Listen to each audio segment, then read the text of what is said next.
Vivemos numa era em que a tecnologia não é uma escolha, é um caminho. E a inteligência artificial não está mais no futuro. Ela já está no comando da maioria ou da grande parte das decisões estratégicas das empresas. Seja muito bem-vindo a mais um episódio aqui do GS1 Talks, que é o videocast oficial da GS1 Brasil, e nessa temporada gravando diretamente do Brasil em Código, principal festival de inovação da GS1 aqui no Brasil. Para falar um pouco sobre tecnologia, transformação digital, inovação, eu estou aqui com dois profissionais que vão enriquecer muito esse papo, que é o especialista em inovação e tecnologia, o Marcel, e o Rodrigo Mielck, que é da Microsoft. Obrigada por estarem aqui com a gente. Eles já participaram agora mesmo de um painel aqui no Brasil em Código 2025 e vieram então para reproduzir um pouco da conversa que teve lá no palco, aqui para os nossos ouvintes, telespectadores do nosso videocast. Obrigada mais uma vez pela presença. Obrigado você, Débora. Um prazer estar aqui. Eu já queria mandar uma pergunta para você, que é o seguinte: transformação digital, inovação, tecnologia, evolução. Do que nós estamos falando, né? As pessoas ainda confundem um pouco digitalização com transformação digital. Dá um panorama para a gente. É muito comum, Débora, a gente confundir digitalização com transformação digital, né? A gente tem muitas nomenclaturas, a gente fica tentando categorizar esses processos que a gente está passando, né? Então, digitalização é você colocar algum produto ou serviço à venda online, ou você digitalizar um processo, digitalizar um documento, é você sair do plano físico e ir para o plano digital. Esse é o conceito de digitalização. A transformação digital, que daqui a pouco a gente nem vai mais falar isso, provavelmente daqui a 5 anos, não sei se o meu concorda comigo. Ninguém vai se transformar, todo mundo já nasceu digital. Assim como hoje a gente não fala mais você está conectado na internet, a gente não vai falar porque a gente já vai ter se transformado. A transformação digital ela já tem muito mais a ver com ser uma cultura digital, tem muito mais a ver a gente ter um mindset digital, entender da exponencialidade, da descentralização, da gente sair do mundo só físico e entender que essa democratização ela parte de um pressuposto que não tem mais barreira física, né? Muitos negócios já nasceram digitais e nem seriam possíveis no ambiente físico. Sem dúvida nenhuma. O próprio WhatsApp, por exemplo, o próprio Uber é um que mistura o ambiente digital. Lógico que para isso, para uma empresa passar pela transformação digital, ela tem que passar por alguns pilares, né? Primeiro é uma cultura digital. Não adianta eu querer ser digital, mas o meu mindset, o mindset dos executivos, ser analógico, né? Uma segunda coisa é a gente ter dados como um ativo estratégico. Então não dá para você falar de transformação digital, de exponencialidade, sem você ter dados como um ativo estratégico, tanto em qualidade, quanto em governança, que a gente conversou bastante ali. Uma outra coisa, a gente ter uma integração, uma interoperabilidade das tecnologias já existentes com as novas tecnologias exponenciais que estão chegando. E a gente tem um modelo flexível, né? Eu digo que as empresas de agora em diante elas não vão morrer mais porque elas estão fazendo a coisa errada, mas porque elas estão fazendo a coisa certa por um tempo longo demais.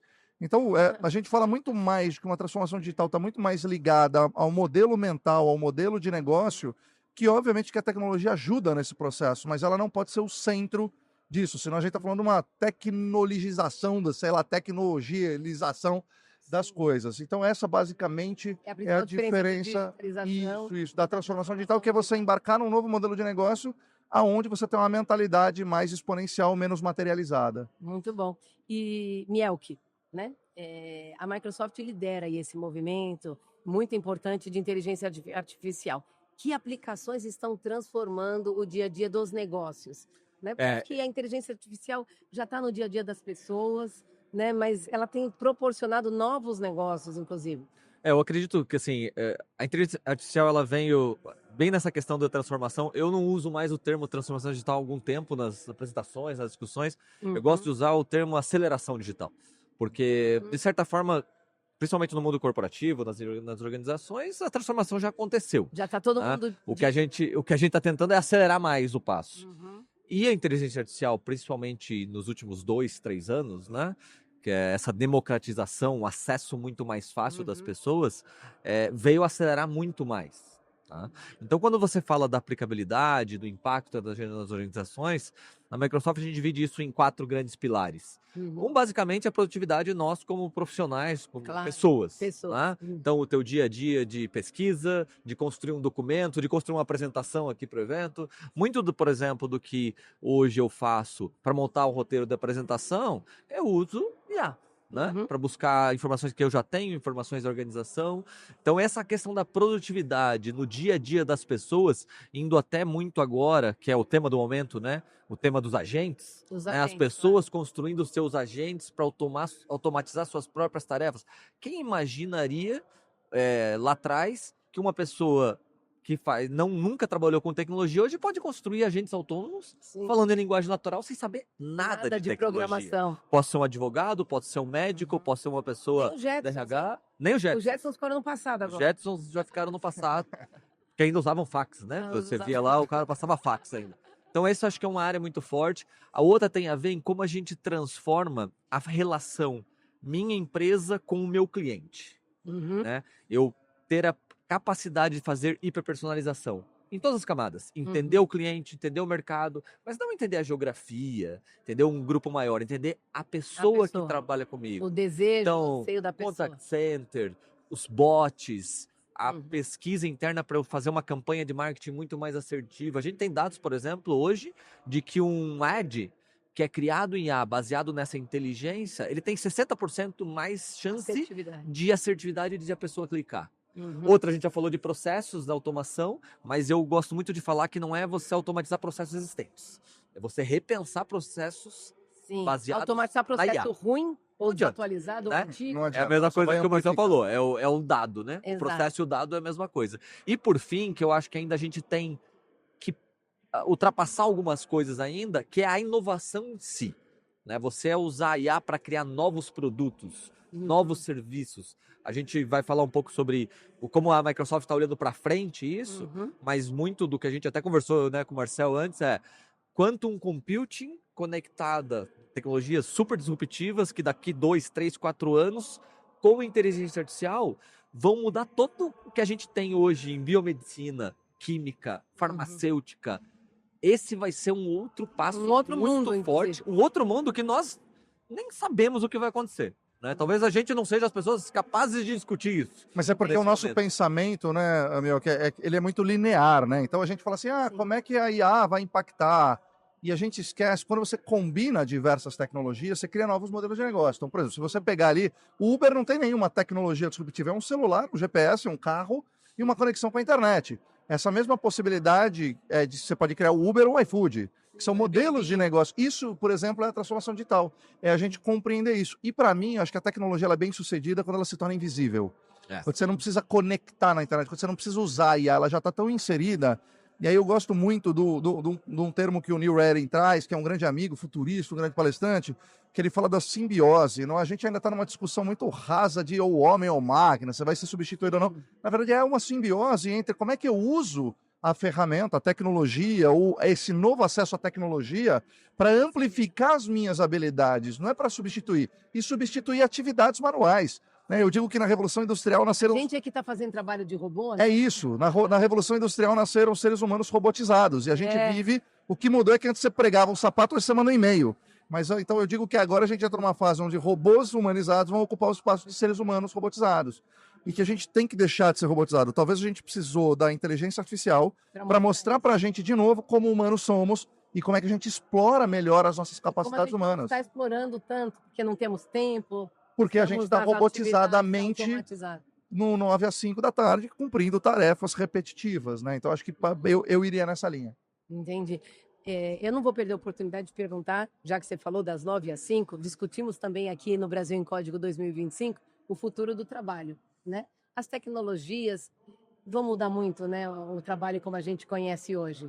Você tem uma opinião? Tenho sim, Débora. Eu nunca gosto de olhar para... Primeiro, eu não olho para futuro, eu olho para futuros, né? Futuro é muito determinístico de ser um caminho só.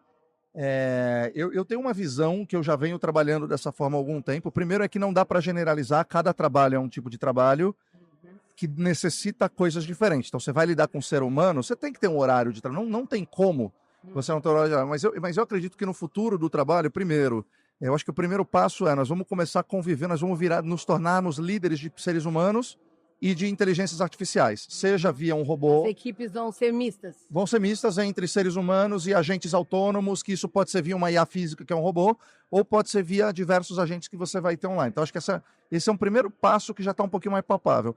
Mais para frente, eu acredito que nós vamos ter modelos de trabalhos distintos. Você pode ter um modelo de trabalho que você vai trabalhar para uma corporação, você pode ter a sua própria corporação, mas eu acho que vai existir um modelo de trabalho, que é o qual eu já trabalho faz tempo, que é você trabalhar conectado em projetos e não necessariamente em empresa. Então, por que eu não posso trabalhar durante um ano, 3 dias da minha semana num projeto da Microsoft, um outro dia eu vou empreender e no outro dia eu vou tirar um day off ou vou trabalhar para uma outra empresa que não concorra diretamente. Então, eu acho que os trabalhos eles passam a serem menos binários e a gente vai poder criar carreiras distintas, o que me parece muito interessante para a pessoa que cria um repertório de solução de problema maior e para a empresa nesse negócio, você tem que ficar motivando as pessoas para ficar, segurando num contrato de longo prazo e dar o stock option, tem que segurar 5 anos. Isso tudo é porque as pessoas talvez estejam um pouquinho... Não, e aí eu não vou generalizar, né? Sim, porque, claro. de novo, trabalhei 20 anos em empresas, eu não tenho isso de largue sua CLT. Não, CLT é ótimo, gente. Eu estou torcendo para voltar até o CLT. Não. Mas, então, eu acho assim, eu acho que a gente vai ser menos determinístico e muito mais amplo entre trabalhos híbridos e trabalhos por projetos e num misto onde a gente vai ter uma simbiose com máquinas, com robôs e com inteligências artificiais para trabalhar resolvendo problemas, seja ele de qual empresa for. Ele comentou sobre o líder ter uma equipe mista, né? Isso tem muito a ver também com a cultura da empresa e uma grande mudança da liderança, né? Como que você vê isso nas empresas? Os líderes estão abertos? Em que momento a gente está disso? Estamos deixando de aproveitar essa oportunidade? Já estamos adotando? Nós conversamos ali, né, sobre quando você tem uma nova tecnologia, líderes vêm para eventos como esse, né, e acaba sendo abordado por novas tecnologias e chegam nas empresas e dizem, não, temos que usar, né, temos que usar, mas para quê? Não, eu não sei exatamente, mas temos que Depois usar. A gente acha o problema. Depois a gente acha o problema. Vamos tomar o remédio primeiro. O que a gente notou, e até foi uma discussão que nós tivemos antes, acho que esse momento a gente já passou um pouco. Né? Acho que a gente já está um pouco mais maduro em relação a isso. Então, as empresas e os seus líderes já entenderam, é importante envolver IA, é importante entender em que áreas de negócio, em que departamentos, em que situações a IA vai ser muito efetiva. Então, que é o que a gente chama do top-down, né? Tomar uma ideia de investimento em tecnologia para impactar o negócio, mas também tem muito a questão do bottom-up. Né? Eu tenho que engajar as pessoas. A gente fala muito que é a tecnologia mais democrática que existe. Por quê? Porque eu passo a ter uma tecnologia que as pessoas podem falar linguagem natural, como se estivesse falando, né, com seus parceiros de trabalho. E quando você faz isso, você potencializa aquilo que a pessoa é melhor naquela sua área. O advogado vai ser o melhor advogado, o médico vai ser o melhor médico, o professor vai ser o melhor professor, o estudante vai ser o melhor estudante. Acho que todo mundo já teve essa experiência, né? De pedir uma foto para uma inteligência artificial e não vir nada daquilo que você imaginava. Tudo errado, né? Eu brinco isso que... Será que eu estou falando grego? Falando grego, Mas é isso, ninguém melhor do que um fotógrafo para pedir uma foto. Exatamente. Porque ele sabe exatamente o que é uma boa foto. A gente estava discutindo, né, com o Marcel, que tem uma grande diferença que aconteceu, acho que é exatamente essa mudança das pessoas e do futuro do trabalho. Essa questão da cultura. A gente se habituou ali, principalmente na fase da pós-pandemia, a querer trabalhar dentro do nosso escritório, escrevendo, entregando coisas 8 horas por dia, 9 horas por dia, 10 horas por dia. A IA traz uma coisa muito legal, as pessoas precisam conversar. Elas precisam construir junto, elas precisam criticar. Vem uma resposta da IA, você não pode aceitar. Exato. Você tem que criticar ela. Quando você critica, você aumenta o aprendizado recorrente dela. Ela vai ser muito mais assertiva. Você vai saber que os dados estão corretos. Ou se os dados estão corretos, onde eu busco os dados corretos? Então a gente passa a ter a capacidade agora... Nós estamos dialogando mais com a IA do que com as pessoas. Não, tem diversas pessoas que... Eu acho assim, a gente também está passando por um momento de letramento. É muito importante a gente falar isso. A gente tem um risco muito grande da IA ainda abrir ainda mais um gap de educação entre as pessoas. Nós somos privilegiados, nós estamos aqui. Tem gente que em uma residência divide o celular em 8 pessoas sem uma conexão. Então a gente precisa estar muito atento a isso, a esse letramento. E mesmo as pessoas privilegiadas. Eu faço muita aula, palestra, workshop... Eu estou vendo as pessoas usando a IA como se fosse um buscador. Isso, um search. Fazendo perguntas, como se fosse um search. Ele esquece. E aí eu dou a dica para quem está escutando aqui, que você tem 1 hora para usar uma inteligência, já usa 40 minutos dando contexto. Isso. Né? Você precisa ensinar ela para depois ela tirar. E aí fazer mais perguntas. Contexto do que tarefa, né? Porque as pessoas estão muito focadas no prompt. O prompt, ele é só como você pede. E ele é muito relevante. Só que se ele não tiver o contexto, ainda mais esses modelos foram treinados num contexto norte-americano ou chinês. não foram treinados de acordo com as normas culturais. Se você pedir lá Claro. o Homem-Aranha plantando uma bananeira, ele está plantando um pé de banana, porque... Então, isso E é tem muito e o relevante. idioma também, né? Quer dizer, Também. a gente aqui interage em português, mas a língua do mundo todo é inglês, né? Quer dizer, ela aprende muito Total. mais em inglês, tem Mas mais sabe que isso repertório é em bem inglês. interessante. Ou isso é um mito? Isso, acho que essa barreira, pelo menos hoje, quando a gente fala de Microsoft, as mesmas perguntas que eu faço em inglês, eu faço em português, As posso fazer em respostas- espanhol. Eu acho que talvez para geração de imagem e de vídeo, Isso. ele ainda não está tão bem. Como a Microsoft é uma das pioneiras Uhum. em desenvolver isso, uma das maiores investidoras da OpenAI, para mim são as duas plataformas que souberam fazer esse depara de Uhum. língua, e não é de língua tradução palavra, mas de língua contexto, contexto, né? de culturalidades, de nuances culturais. Então hoje Uhum. você consegue ter o mesmo desempenho. Agora, numa geração de imagem ou numa geração de vídeo, que são ferramentas menores, que não usam esses modelos de linguagem, você encontra muito mais dificuldade de ter um bom resultado. Como plantar É. bananeira, né? Como plantar bananeira, por exemplo. Uhum, entendi. E aí, agora falando da liderança, né? Esse papel do líder, então, nesse contexto. A gente, ao longo do dia, num evento, né, com mais de 2.000 líderes participando, nós temos desafios tecnológicos, desafios comportamentais, culturais, fora os econômicos, né? Então, assim, são muitas distrações. As empresas estão focando na inteligência artificial, focando nesse letramento, focando na mudança cultural? Eu acho que nem todas e nem todas as áreas. Assim, o que eu noto, a gente está falando, as pessoas às vezes querem acelerar, né? Até um tema muito forte.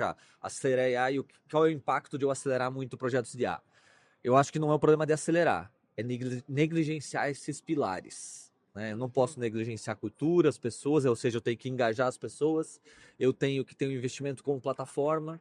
Eu não posso simplesmente achar que eu crio um LLM, um Sim. SLM, eu vou usar OpenAI, eu vou usar Gemini, eu vou usar, não importa o Com a que. segurança tá das tudo resolvido. informações, né? Não está resolvido. Você tem que olhar como plataforma. E eu acho que é o que é mais importante, a gente até discutiu, ter um propósito real. O que eu estou buscando? Qual é o impacto que eu quero gerar? Será que precisa ser IA ou pode ser um Excelzinho? Pode ser um Excel? A gente brinca, né? Teve muita feira de ciências. Sim. Nos últimos anos, né? Todo mundo querendo testar, brincar, etc. E aí vem a frustração. Não tem o ROI esperado, não tem o impacto que gostaria. Então, acho que agora a liderança passou a ter essa maturidade. Não são todos, óbvio, a gente está falando no Brasil. A gente é um mundo Passamos da fase muito do marketing, né? né? Tô usando, quero usar, já estamos usando, Agora sou o não, primeiro como que usar? usou e tal. Eu acho que a gente está num momento interessante. A gente está com muitos casos reais, casos que estão impactando sociedade e empresas. Nós falamos isso no evento. A questão do retorno do investimento não é só questão negócio. Negócio Mas como é que impacta a capital, sociedade, né? Como é que impacta a saúde, como é que impacta a educação. Mas tem ROI isso, tem um ROI futuro. Sim. E uma qualidade para as pessoas extrema. Então, acho que aí a gente começa a ter hoje um momento de maturidade maior no mercado e eventos como esse trazem. Ajudam bastante. Eu sou fundador da Beta Lab, nós somos um ecossistema de aprendizagem corporativa e a gente tem feito muitos treinamentos para grandes empresas no Brasil. Qual que é a visão que a gente está tendo, né? Geralmente, quem vem ensina IA aqui, o pessoal precisa ganhar produtividade. Não é uma adoção, é mais uma adoção por uma pressão de mercado, de investidor, uma pressão de não quero ser o tiozão atrasado no rolê, do que definitivamente fazer. E aí o que a gente tem percebido é que isso era uma característica muito de eu preciso que eles ganhem produtividade. Sim. E isso ignora... De uma necessidade imediata, né? Isso ignora, por exemplo, um ponto fundamental, que é a resistência cultural. As pessoas gostam de mudar, mas elas não querem mudar. Você adora mudar para uma casa nova, mas você odeia empacotar tudo, botar num caminhão e mudar. Exatamente. Então, tem essa parte. Então, e aí, muitas vezes, as empresas chamam a gente faz um baita treinamento, agora a gente está vacinado contra isso. Chega lá, as pessoas nem têm acesso à inteligência artificial. Não pode. Por causa então, tá um ambiente meio confuso, e a provocação que a gente sempre faz para que você quer ensinar IA? Porque, primeiro, se as pessoas forem resistentes à tecnologia, não adianta eu ensinar ferramenta. Outra coisa, ensinar ferramenta tá aí no YouTube, TikTok, Instagram, tem um monte de gente ensinando você a fazer maravilha, quer fazer sua foto, seu vídeo, conversando com o Donald Trump, vai lá e faz, tá tudo bem. Agora, primeiro, elas têm resistência à tecnologia, e isso vem por falta de conhecimento e por base num preconceito ou no medo. Então, se elas têm medo, a gente precisa começar a falar de IA antes de falar de IA. A gente tem que falar de resistência à mudança e por que acontece essa resistência. Segunda coisa, elas têm letramento digital antes de falar de IA, que é uma mentalidade exponencial, não apegada ao produto que resolve o problema, e sim ao problema que seu produto resolve. Terceira coisa elas têm conhecimento técnico de entender que a IA não é o ChatGPT, é a amplitude disso, as aplicações de uma inteligência artificial. Quarta coisa, elas têm as habilidades necessárias para desempenhar bem a IA, pensamento crítico, criatividade, extensão vocabular, capacidade de fazer boas perguntas. Contexto, né? Sim, Background. e aí sim a gente fala, pô, legal, você tem tudo isso, legal, para que você quer que eles façam IA? Vamos mapear processos, vamos criar novos produtos, e aí sim a gente faz algo interessante. O problema é que geralmente essa pressa, ou a velocidade, que é mais pressa do que velocidade, de querer ter ganhos rápidos, sem ter uma base, que a primeira pergunta que eu faço é, você tem uma boa base de dados em qualidade e quantidade? Eles têm acesso à ferramenta? E aí as próximas perguntas eles estão com medo, têm letramento, têm habilidade. Eu não quero jogar água no shopping, mas senão eu estou vendendo um PowerPoint, eu não estou vendendo uma mudança de mindset. De mindset, entende? de cultura e capaz de gerar novos negócios. Então, né? antes de adotar IA, as empresas precisam preparar as pessoas para isso, né? Vocês deram vários exemplos lá, tanto você quanto o outro rapaz que estava na entrevista com a gente, esqueci o nome dele. Vanderlei. O Vanderlei, desculpa, o Vanderlei da Zebra, estava com a gente, vários exemplos que começou assim, seja de cima ou de baixo, mas vamos aculturar, vamos trazer todo mundo, tirar os medos, os receios, desenvolver as habilidades, e aí sim você coloca IA, e aí você tem um baita de um resultado. O que acontece é que hoje só 4%, de acordo com a Gartner, das empresas que implantam um projeto de IA conseguem enxergar algum tipo de ROI, que eu também acho que ROI não é a melhor forma de fazer. Eu só sei que, é a melhor medida, eu só sei que lá na frente vão ter dois tipos de empresa. As que usam IA e as que vão deixar de existir. Então, você falou uma coisa, né? Por exemplo, as pessoas hoje, você reter talentos da empresa, IA é um dos motivadores, né? Você quer trabalhar numa empresa que não tem inovação? Você não quer, né? Você quer usar a melhor tecnologia para o teu trabalho. Então, acho que são coisas que vão acontecer ao longo do tempo. E essa questão que você comentou, Marcelo, eu acho que tem a ver tudo aquilo que a gente falou do engajamento.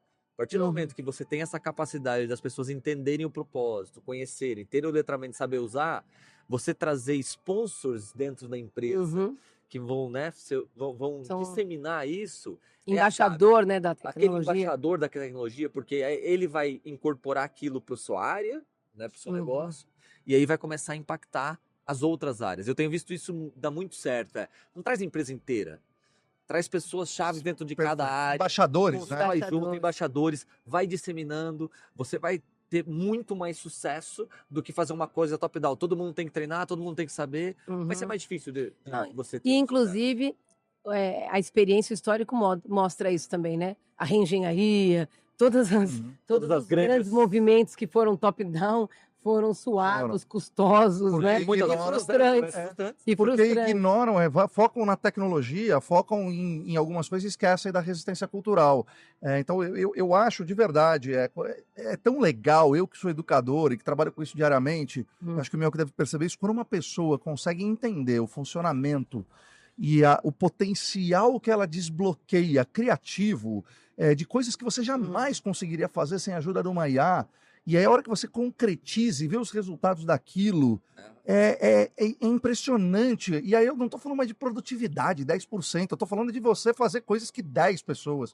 Que você precisaria contratar uma empresa que você vai gastar algumas centenas de milhares de reais e de repente você conseguiu fazer ali. 10 pessoas que não existem. Exatamente. Porque hoje a gente fala, né, sobre substituição de pessoas. Não, as pessoas não existem. Não existe. Porque todo mundo quer contratar pessoas que não existem, né? Que não têm essa capacidade. Pois é, e a gente fala muito dos empregos que são eliminados pela IA, mas a gente esquece de ver o que vai gerar com a IA. O próprio Fórum Econômico Mundial diz que até 2030 a gente vai perder 90 milhões de empregos, mas vão ser criados outros 158, 168 milhões de pessoas, 78 milhões Talvez a mais. Mais gratificantes até, né? Empregos mais gratificantes. Talvez você não vai precisar mais de um minerador, de uma pessoa na colheita. A grande dúvida é quem é que vai preparar essas 78 milhões de pessoas que vão ficar desempregadas para ocupar esses novos 100 e tantos. Tô achando que é você. Milhões.